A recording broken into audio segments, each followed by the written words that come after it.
Hey everybody, Angie back for another Barista Basics video. I hope that you guys are doing well. As you can tell from today's title, we are going to be discussing single origin versus blend coffees.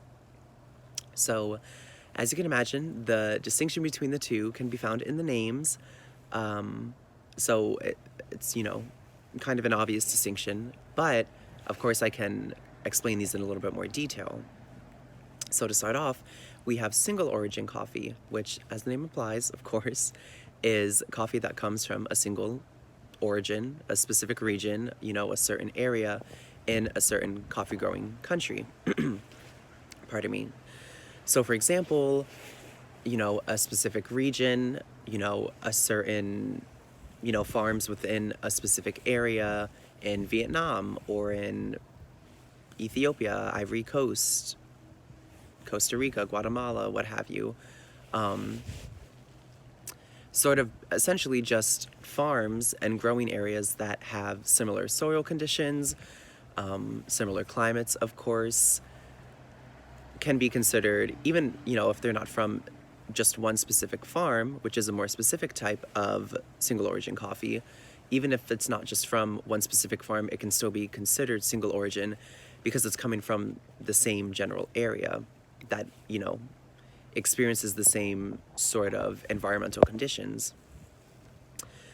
And of course, this means that the coffee grown on these, different farms, these different plots of land in a certain region, in a specific area, will all have similar qualities. They're more similar than they are different because their growing conditions are relatively the same,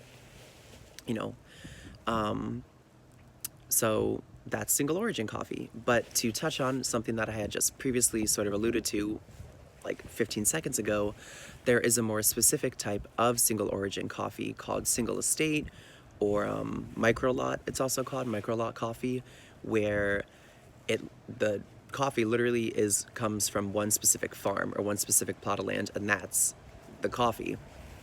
So this is, I guess, kind of like the most pure form of single origin coffee you can get, obviously, is getting it from just literally one specific farm or plot of land. Yeah, so that's just a little specific kind of single origin coffee. Now moving on to blended coffee, coffee blends. This, of course, as you can imagine, is a blend of different coffees. But usually these sort of stay within a certain country or a certain growing region. So for example, you could have a Vietnamese blend coffee, different, because Vietnam's a big country.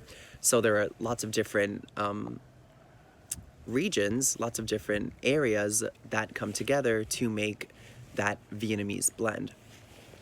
Or you could even go a little more grand scale and for example, you could do like a Central American blend, where you have different countries, obviously in Central America, combined together to make this certain blend of coffee.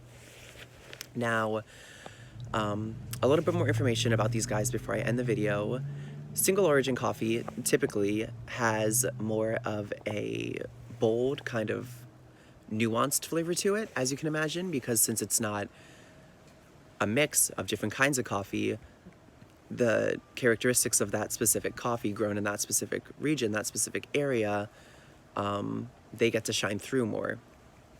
Whereas with blends, the taste is typically more kind of mellow, a little less dramatic, a little less in your face, because these different these different coffees are blended together to complement each other and, sort of create a more, I don't know how you would call it, not average experience, but just, sort of like a more level experience. And then the last thing I wanted to touch on would be just the prices of these guys. So as you can imagine, blend coffee is typically the cheapest because it is the least specific. Then moving up in price range, we have the single origin coffee. And then I haven't even come across this in my travels, but I imagine single estate or micro lot coffee is very expensive, obviously, because it's a specific, it's the most specific you can get, right? But yeah, so that's the difference between single origin versus blend coffee. I hope that you guys learned something interesting or something useful from the video. I also hope, of course, that you guys are staying safe and sane, healthy, entertained, and motivated. If you are protesting, I hope you're staying extra, extra, super duper safe and warm. Emphasis on safe and warm, but warm really, because, you know, hypothermia is a real thing. And yeah, I appreciate you guys for checking the video out. I, again, hope that you learned something interesting, and I will see you guys next week for a new video. Take care. Bye-bye.